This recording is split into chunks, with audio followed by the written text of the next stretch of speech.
Hello friends, welcome to my channel V commerce academy, जिथे मी वंदना तुम्हाला शिकवते अकाउंट हा विषय अत्यंत सोप्या पद्धतीने. मुलांना LDC एक्झामसाठी जे इम्पॉर्टंट टॉपिक आहेत ते आपण डिस्कस करत आहोत. सध्या आपण MCQ क्वेश्चन डिस्कस करत आहोत. तर आजच्या व्हिडिओमध्ये आपण ब्रेक इव्हन ॲनालिसिस हा अत्यंत महत्त्वाचा टॉपिक आहे LDC एक्झामच्या दृष्टीने. तर याचे MCQ क्वेश्चन आपण डिस्कस करत आहोत.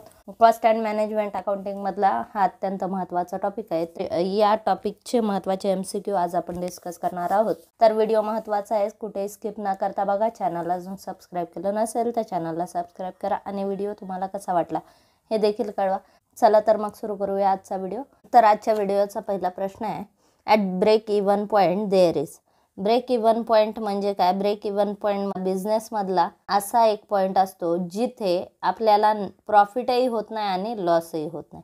ठीक आहे, मग या पॉईंटला काय म्हणतात? Break even point. ज्या ठिकाणी प्रॉफिटही होत नाही आणि लॉसही होत नाही, तर याला म्हणतात break even point. At break even point there is no profit no loss. Okay, ज्या पॉईंटला आपल्याला सेल्समधून प्रॉफिटही होणार नाही किंवा लॉसही होणार नाही, तर तो पॉईंट म्हणजे काय असतो? Break even point. ठीक आहे, मग ब्रेक इव्हन पॉईंट कधी असतो? नो प्रॉफिट नो लॉस कधी होईल? ज्यावेळेस आपण सेल्स केले 1 लाखाचे आणि आपल्याला प्रोडक्शन कॉस्टसुद्धा किती लागले? 1 लाख रुपये. ठीक आहे, म्हणजे आपले ज्यावेळेस टोटल एक्सपेन्सेस आणि टोटल रेव्हेन्यू हे सेम असतात, इक्वल असतात, त्यावेळेस त्या पॉईंटला काय म्हणतात? ब्रेक इव्हन पॉईंट म्हणतात. ठीक आहे, दुसरा प्रश्न काय विचारला आहे बघा, at break even point. Option दिले, total expenses is equal to total revenue. ज्यावेळेस टोटल एक्सपेन्सेस आणि टोटल रेव्हेन्यू सेम आहे, खर्चही 10 लाख आहे आणि रेव्हेन्यू म्हणजे आपले सेल्सही 10 लाख आहे. ठीक आहे, सेल्स 10 लाख आहे आणि खर्च पण 10 लाख आहे. मग इथे कोणता पॉईंट झाला? हा break even point. No profit no loss. प्रॉफिटही झालं नाही, लॉसही झालं नाही. बी दिले, टोटल एक्सपेन्सेस जास्त आहेत कशापेक्षा? टोटल रेव्हेन्यूपेक्षा. म्हणजे जर गृहीत धरलं आपण टोटल एक्सपेन्सेस 12 लाख आहेत, रेव्हेन्यू 10 लाख आहेत, सेल्स 10 लाख आहेत, म्हणजे इथे लॉस झाला आहे. आता इथे टोटल एक्सपेन्सेस कमी आहेत, टोटल रेव्हेन्यू जास्त आहे. टोटल रेव्हेन्यू 13 लाख आहे, एक्सपेन्सेस 10 लाख आहे. ठीक आहे, म्हणजे इथे 3 लाख प्रॉफिट झाला. Any of the above. ठीक आहे, कोणतंही चालेल. तर हे चुकीचं आहे. ब्रेक इव्हन पॉईंट म्हणजे जिथं total expenses total revenue same आहे. आपण गृहीत धरला टोटल एक्सपेन्सेस 10 लाख आहेत आणि रेव्हेन्यूसुद्धा सेल्ससुद्धा 10 लाख आहे. मग या स्टेजला काय म्हणतात? Break even point. या स्टेजला आपला बिझनेसला प्रॉफिटही होत नाही, लॉसही होत नाही. Then A is a correct answer. At break even point total expenses is equal to total revenue. त्यानंतर नेक्स्ट क्वेश्चन आहे, in any organisation profit depends mainly upon. Profit कशावर डिपेंड असतो? ऑप्शन दिले, प्रोडक्शन कॉस्ट, बी दिलं production output, C दिलं revenue आणि D दिलं all of the above. एखाद्या फर्ममध्ये प्रॉफिट कशावर डिपेंड आहे? सेल्स किती होतात, त्यानंतर प्रोडक्शन किती होत आहे आणि त्याच्यानंतर त्या प्रोडक्शनसाठी कॉस्ट किती लागते. तर प्रॉफिट काढण्यासाठी या सगळ्याचा आपल्याला विचार करावा लागतो की प्रॉफिट काढण्यासाठी आपले सेल्स किती आहेत, मग आपण प्रोडक्शन किती केलं होतं, प्रोडक्शनचं प्रमाण आपलं कसं आहे, त्यानंतर प्रोडक्शनची कॉस्ट किती आहे, या सगळ्याचा अभ्यास आपल्याला प्रॉफिट कॅल्क्युलेट करताना करावा लागतो.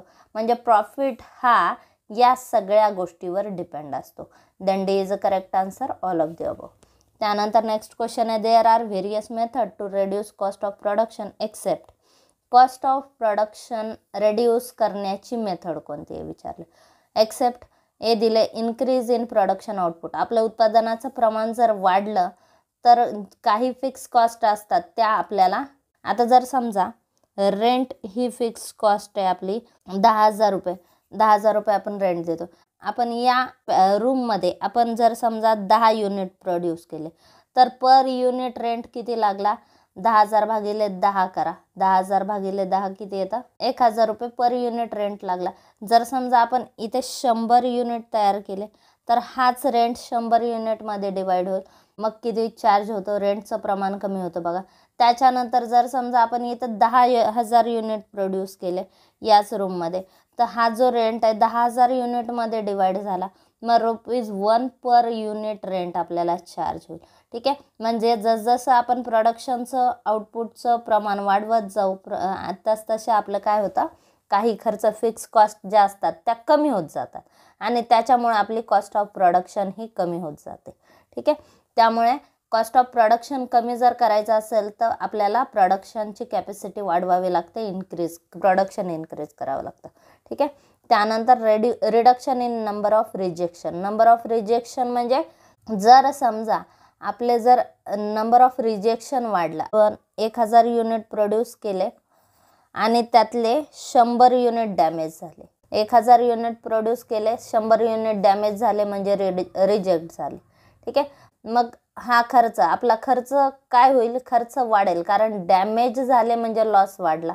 ठीक आहे, लॉस वाढला. आता जर समजा हेच 1000 युनिटमधले आपले फक्त 10 युनिट रिजेक्ट होतात, तर तो काय होईल, लॉस आपला कमी होईल. लॉस कमी होईल म्हणजेच कॉस्ट ऑफ प्रोडक्शन सुद्धा कमी होईल.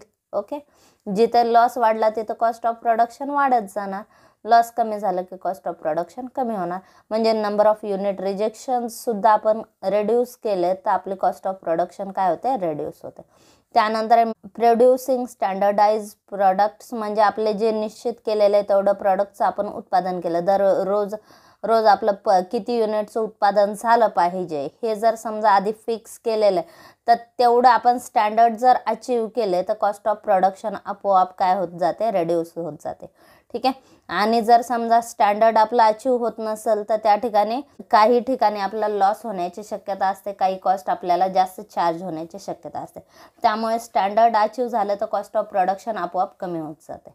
ठीक आहे. आणि maintaining maximum inventory, maximum inventory बाळगणे, याच्यामुळे कॉस्ट ऑफ प्रोडक्शन कमी होत नाही, ती वाढत जाते. कारण जेवढी मॅक्झिमम इन्व्हेंटरी बाळगणार तेवढं आपलं काय होतं, तेवढं आपले इन्व्हेंटरीचं डॅमेज वाढत जाईल किंवा लॉसेस सुद्धा, त्याची रिस्क सुद्धा वाढत जाते. ठीक आहे. आणि रिस्क वाढल्यावर कॉस्ट ऑफ प्रोडक्शन हे वाढत जाणार, कमी नाही होणार. ठीक आहे. आता इथे काय विचारलं, there are various method to reduce cost of production except. Cost of production reduce या तिन्हीमुळे होते, पण मॅक्झिमम इन्व्हेंटरी मेंटेन केल्यामुळे ती रिड्यूस होतेच असं नाही. Then C is a correct answer. त्यानंतर नेक्स्ट क्वेश्चन आहे, PV ratio is mainly known as. PV रेशोला काय म्हणतात? ऑप्शन दिले contribution to sales ratio, B दिले कंट्रीब्युशन मार्जिन रेशो, सी दिले व्हेरिएबल प्रॉफिट रेशो आणि डी दिले ऑल ऑफ दी अबव. ठीक आहे. PV रेशोचं सूत्र काय? PV रेशोचं सूत्र असतं contribution divided by sales. PV रेशोचं सूत्र काय असतं? Contribution divided by sales. त्यामुळे PV रेशोला कंट्रीब्युशन टू सेल्स रेशो असं देखील म्हणतात. PV रेशो जर आपल्याला कॅल्क्युलेट करायचा असेल, PV रेशोचं फुल फॉर्म काय? Profit volume ratio. Profit volume ratio calculate करण्यासाठी सूत्र वापरलं जातं कंट्रीब्युशन डिवायडेड बाय सेल्स. त्यामुळे याला कंट्रीब्युशन टू सेल्स रेशो असं देखील म्हणतात. Then is a correct answer. त्यानंतर नेक्स्ट क्वेश्चन आहे, dash that point where no profit no loss position is observe. No profit नो लॉसची जी पोझिशन असते तर त्या पोझिशनला काय म्हणतात? Break even point. ठीक आहे. ब्रेक इव्हन पॉईंट म्हणजे बिझनेसची अशी पोझिशन असते ज्या पोझिशनला बिझनेसला प्रॉफिटही होत नाही, लॉसही होत नाही. No profit no loss position. इथे total expenses is equal to total revenue असतो. ठीक आहे. Total revenue is equal to total cost. Total expenses किंवा टोटल कॉस्ट, बिझनेसची टोटल कॉस्ट आणि टोटल रेव्हेन्यू हे दोन्ही सेम होतात. त्या स्टेजला काय म्हणतात? BEP, break even point, no profit no loss position. Okay, then B is a correct answer. त्यानंतर नेक्स्ट क्वेश्चन आहे, dash is the difference between sales revenue and variable cost. Difference between sales revenue आणि variable cost. कॉन्ट्रीब्युशनचं सूत्र काय? Contribution is equal to sales minus variable cost. कॉन्ट्रीब्युशनचं सूत्र काय? Sales minus variable cost. आता इथे काय विचारलं, dash is the difference between sales revenue. Sales revenue म्हणजेच सेल्स. सेल्समधून आपण व्हेरिएबल कॉस्ट लेस केली की आपलं कॉन्ट्रीब्युशन येतं. ठीक आहे. देन हे सूत्र कशाचं विचारलं आपल्याला? कॉन्ट्रीब्युशनचं. Then D is a correct answer. पुढचा प्रश्न आहे, contribution is also called as. कॉन्ट्रीब्युशनला काय म्हणतात हे विचारलंय, तर कॉन्ट्रीब्युशनला दुसरा वर्ड असतो ग्रॉस मार्जिन. कॉन्ट्रीब्युशनलाच दुसरा वर्ड काय असतो? Gross margin. कारण सेल्समधून आपण व्हेरिएबल कॉस्ट लेस केली, त्या डिफरन्सला काय म्हणतात? कॉन्ट्रीब्युशन म्हणतात. सेल्स मायनस व्हेरिएबल कॉस्ट याला काय म्हणतात? कॉन्ट्रीब्युशन.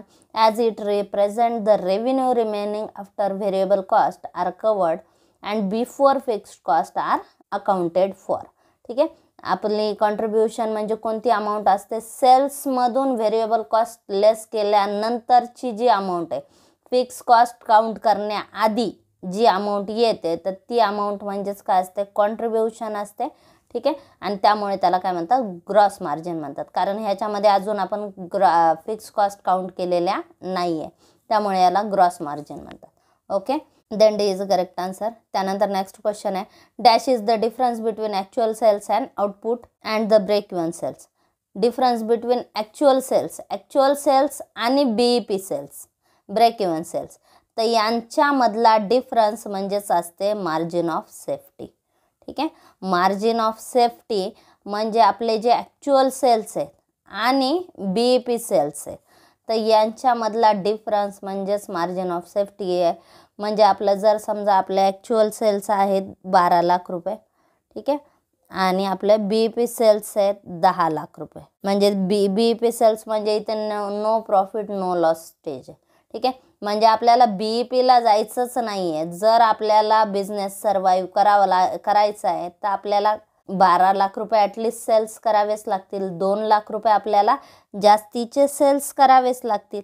मग हे जर 2 लाख रुपये आपले कमी झाले तर आपण कोणत्या स्टेजला जाणार, आपण BEPच्या स्टेजला जाणार. BEPची स्टेज म्हणजे काय, no profit no loss stage. आणि नो प्रॉफिट नो लॉस स्टेजला जर आपला बिझनेस जास्त वेळ राहिला तर बिझनेस सर्वाईव्ह करेल का, नाही. त्यामुळे हे जे 2 लाख आहेत ह्याच्या खाली आपल्याला यायचं नाही, म्हणून याला म्हणतात मार्जिन ऑफ सेफ्टी.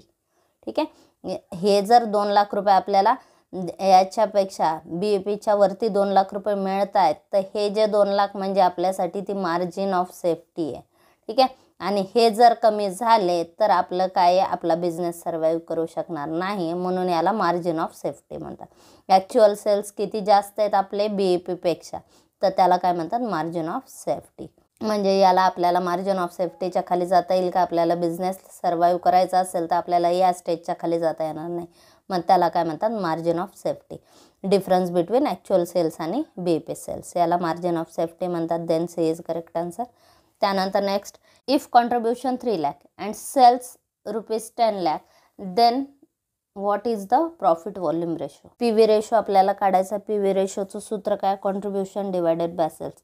इथे कॉन्ट्रीब्युशन किती सांगितलं, कॉन्ट्रीब्युशन 3 लाख दिले आणि सेल्स किती सांगितले, 10 लाख. देन PV रेशो किती आला, 3 लाख भागिले 10 लाख करा, PV रेशो किती येतो, 30%. आता इथे आपल्याला कॉन्ट्रीब्युशन किती सांगितले, कॉन्ट्रीब्युशन 3 लाख, सेल्स सांगितले 10 लाख आणि PV रेशो कॅल्क्युलेट करा सांगितले. PV रेशोचं सूत्र आहे, PV ratio is equal to contribution divided by sales. Contribution 3 lakh आहे, सेल्स 10 लाख आहेत, मग PV रेशो किती येतो, 30%. Then B is a correct answer. त्यानंतर नेक्स्ट क्वेश्चन आहे, PV रेशो सांगितला 25% and then what is the percentage of variable cost. आता जर समजा आपण PV रेशो 25% गृहीत धरला म्हणजे टोटल कॉस्ट आपली किती आहे, 100 आहे. 100 मधला PV रेशो किती आहे, प्रॉफिट किती आहे, 25%. मग व्हेरिएबल कॉस्ट किती असणार आहे, 75%. ठीक आहे, 75% म्हणजेच इथं काय दिलं आहे, 70%, 80%, 3/4 दिलं आहे. 3/4 म्हणजेच 75%. ठीक आहे, 3/4 म्हणजेच काय असतं, 75%. Then C is a correct answer. त्यानंतर next question, if fix cost 2,50,000 and PV ratio 60% then what is BEP in rupees. मग आता BEP इन रुपीज काढण्याचं सूत्र आहे fix cost divided by PV ratio. Fix cost इथं किती सांगितले, 2,50,000. PV ratio किती दिला, 60% दिला. मग 2,50,000 गुणिले, आता खाली 60% आहेत, मग आता याला कसं करावं लागतं, याला उलटं करायचं, गुणिले 100 भागिले 60 करा. ठीक आहे, ज्यावेळेस आपल्याला पर्सेंटेजने भागाकार करायचा आहे तर तो उलटा करायचा संख्या. 2,50,000 गुणिले 100 भागिले 60, मग आन्सर किती येतं, 4,16,666.67 येतं. तर पॉईंटच्या पुढे 66 आहे तर आपण त्याला 1मध्ये कन्वर्ट करू, 7 करू इथे. ठीक आहे, मग उत्तर किती आलं, 4,16,667. Then A is a correct answer. इथं आपल्याला फिक्स कॉस्ट दिले 2,50,000 आणि प्रॉफिट व्हॅल्यूम सांगितला 60% आणि BEP इन रुपीज काढा सांगितलं. तर आता याच्यामध्ये या टॉपिकमध्ये सगळा सूत्राचा खेळ आहे. ठीक आहे, त्यामुळे तुम्हाला सूत्र पाठ पाहिजेत. ॲटलिस्ट कोणकोणते सूत्र तुम्हाला पाठ करावे लागतील, contribution, PV ratio, fix cost, variable cost आणि BEP आणि मार्जिन ऑफ सेफ्टी. ठीक आहे, एवढे 5-6 सूत्र तुम्हाला इम्पॉर्टंट आहेत. तर या टॉपिकसाठी आपण एक सूत्राचा सुद्धा व्हिडिओ बघू, ज्याच्यामध्ये इम्पॉर्टंट सूत्र मी तुम्हाला सांगेल ते तुम्हाला पाठ करावेच लागतील आणि त्याचं ते सूत्र कसे अप्लाय करायचे ते सुद्धा बघावं लागेल. ठीक आहे. तर या क्वेश्चनचा आन्सर किती येत आहे 4,16,667. Then A is a correct answer. त्यानंतर पुढचा प्रश्न दिलाय, फिक्स कॉस्ट सांगितली आहे 2,50,000 आणि प्रॉफिट सांगितलं आहे 3,50,000. Then what is the amount of contribution. Fix cost किती आहे 2,50,000 आणि प्रॉफिट किती आहे 3,50,000. ठीक आहे. कंट्रीब्युशन काढायला सांगितलं. कंट्रीब्युशनचं एक सूत्र असं सुद्धा आहे, contribution is equal to fix cost plus profit. Fix cost plus profit किंवा contribution is equal to fix cost minus loss असं देखील कंट्रीब्युशनचं सूत्र आहे. मग आता ॲज पर सिच्युएशन तुम्ही सूत्र अप्लाय करू शकता. आता contribution is equal to fix cost plus profit. Fix cost किती दिले 2,50,000, प्रॉफिट सांगितलं 3,50,000, दोन्हीची टोटल म्हणजेच काय कंट्रीब्युशन. मग ते किती येतं 2,50,000 प्लस 3,50,000 6,00,000. ठीक आहे. Then B is a correct answer. त्यानंतर नेक्स्ट क्वेश्चन आहे, if sales are ₹50,000 and PV ratio is 20%, then what is the amount of variable cost. Sales किती सांगितले आहेत 50,000, PV रेशो किती सांगितला आहे 20%. ठीक आहे. सेल्समधून PV रेशो मायनस करा म्हणजेच प्रॉफिट मायनस करा, ती काय येते व्हेरिएबल कॉस्ट येते. ठीक आहे. मग सेल्स किती आहे 50,000, 50,000वर 20% किती येतात 10,000. 50,000वर 20% काढा किती येतात 10,000. 50,000तून 10,000 लेस करा, मग ती येते आपली व्हेरिएबल कॉस्ट 40,000. ठीक आहे. 50,000वर 20% काढा आधी किती येतात 10,000. मग हे जे 10,000 आहेत हे 50,000तून लेस करा. ठीक आहे. प्रॉफिटचे 10,000 लेस करा, ही आली व्हेरिएबल कॉस्ट. ठीक आहे. हे काय सेल्स मायनस आपण प्रॉफिट केलं, सेल्समधून प्रॉफिट मायनस केलं, ती काय येते व्हेरिएबल कॉस्ट. व्हेरिएबल कॉस्ट किती आली 40,000. Then is a correct answer. त्यानंतर नेक्स्ट क्वेश्चन आहे, if contribution ₹3,00,000 and profit ₹1,00,000, then what is the amount of fixed cost. ठीक आहे. कंट्रीब्युशन किती सांगितलं आहे 3,00,000, प्रॉफिट किती सांगितलं आहे 1,00,000. Then what is the amount of fix cost. Fix कॉस्टची अमाऊंट काढायची. कंट्रीब्युशन काढायचं एक सूत्र आहे, contribution is equal to fix cost plus profit. Fix आता इथं कंट्रीब्युशन सांगितले, कंट्रीब्युशन किती सांगितले 3,00,000. फिक्स कॉस्ट किती सांगितले, फिक्स कॉस्ट दिली आहे का आपल्याला नाही, काढायची. आणि काय सांगितलं प्रॉफिट, प्रॉफिट किती दिलं आहे प्रॉफिट दिलं आहे 1,00,000 रुपये. मग ह्या क्वेश्चन मार्कला इथे घ्या, पुढे घ्या. मग ह्या 3,00,000ला इथे घ्या, 3,00,000ला इथे घ्या आणि हे प्लसचे झाले मायनस, मायनस करून टाका 1,00,000. मग 3,00,000तून 1,00,000 गेले, 3,00,000मधून 1,00,000 गेले, उरले किती 2,00,000. मग या ठिकाणी फिक्स कॉस्ट किती आली 2,00,000. Then B is a correct answer. Contribution आपल्याला सांगितलेलं आहे 3,00,000 रुपये, फिक्स कॉस्ट किती सांगितली काढायला सांगितले आणि प्रॉफिट दिलेला आहे, प्रॉफिट 1,00,000 आहे. ठीक आहे. मग आपण कंट्रीब्युशन घेतलं इथे 3,00,000 आणि फिक्स्ड कॉस्ट क्वेश्चन मार्क घ्या, इथे 1,00,000 घ्या. क्वेश्चन मार्कला अलीकडे घ्या, 3,00,000तून 1,00,000 मायनस करा, ती येते आपली फिक्स कॉस्ट 2,00,000 रुपये. ठीक आहे. त्यानंतर next question, if sales are ₹3,00,000 and profit volume ratio 20%, then what is the amount of variable cost. Sales किती आहे 3,00,000, PV रेशो किती आहे 20%. प्रॉफिट सेल्समधून प्रॉफिट लेस करा, 20% प्रॉफिट लेस करा. ठीक आहे. 3,00,000वर 20% किती येतात 3,00,000वर 20% येतात 60,000. 3,00,000तून 60,000 लेस करा, ती येते अमाऊंट ऑफ व्हेरिएबल कॉस्ट. 3,00,000च्या 20% काढा, 3,00,000च्या 20% किती येतात 60,000 लेस करा, किती आले 2,40,000. हे काय सेल्स, सेल्समधून प्रॉफिट लेस केला आपण, ती आली व्हेरिएबल कॉस्ट. व्हेरिएबल कॉस्ट किती आली, व्हेरिएबल कॉस्ट किती आली 2,40,000. Then A is a correct answer. त्यानंतर नेक्स्ट क्वेश्चन आहे, the correct formula of contribution is. कंट्रीब्युशनचा फॉर्म्युला विचारला. मार्जिन ऑफ सेफ्टीमध्ये आपल्याला कंट्रीब्युशनचे बरेच फॉर्म्युले दिलेले असतात, 3-4 फॉर्म्युले दिलेले आहेत. ॲज पर सिच्युएशन आपल्याला ते यूज करावे लागतात. मग कंट्रीब्युशनचा पहिला फॉर्म्युला आहे contribution is equal to sales minus variable cost. हे फॉर्म्युला बरोबर आहे. ठीक आहे. सेल्समधून व्हेरिएबल कॉस्ट लेस केले की आपलं कंट्रीब्युशन येतं. कंट्रीब्युशनचा दुसरा फॉर्म्युला आहे fix cost plus profit or less loss. Fix कॉस्टमध्ये प्रॉफिट असेल तर ॲड करायचं आणि लॉस असेल तर लेस करायचं. हे सुद्धा कंट्रीब्युशनचं सूत्र बरोबर आहे. त्यानंतर contribution is equal to sales into PV ratio. आपल्याला PV रेशो दिलेला आणि कंट्रीब्युशन काढायचं. मग सूत्र काय वापरायचं सेल्स गुणिले PV रेशो. सेल्स गुणिले PV रेशो हे सुद्धा सूत्र कंट्रीब्युशनचं आहे. मग हे तीनही सूत्र कॉन्ट्रीब्युशनचे बरोबर आहेत. Then D is a correct answer. तिन्ही सूत्रानुसार ॲज पर सिच्युएशन आपल्याला हे सूत्र वापरावे लागतात. तिन्ही सूत्रानुसार आपण कॉन्ट्रीब्युशन कॅल्क्युलेट करू शकतो. Then D is a correct answer. त्यानंतर एक लास्ट क्वेश्चन आहे. The correct formula of P V ratio is. P V रेशोचा करेक्ट फॉर्म्युला इथे विचारलेला आहे. P V ratio is equal to contribution divided by sales into 100. हे सूत्र बरोबर आहे. त्यानंतर P V ratio is equal to change in profit divided by change in sales into 100. ज्यावेळेस आपल्याला 2 इयर्सचं कम्पॅरिझन करून पी व्ही रेशो काढायचा असतो त्यावेळेस हा फॉर्म्युला यूज केला जातो. हा पण बरोबर आहे.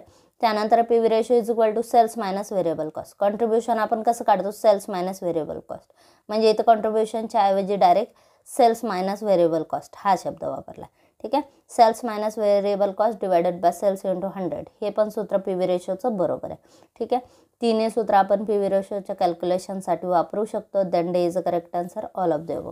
तर हे झाले मार्जिन ऑफ सेफ्टी या टॉपिकशी रिलेटेड काही MCQ क्वेश्चन. तर आजचा व्हिडिओ तुम्हाला कसा वाटला हे कमेंट बॉक्समध्ये नक्की कळवा. चॅनल अजून सबस्क्राईब केला नसेल तर चॅनलला सबस्क्राईब करा, व्हिडिओला लाईक करा, शेअर करा आणि सबस्क्राईब करा. थँक्यू.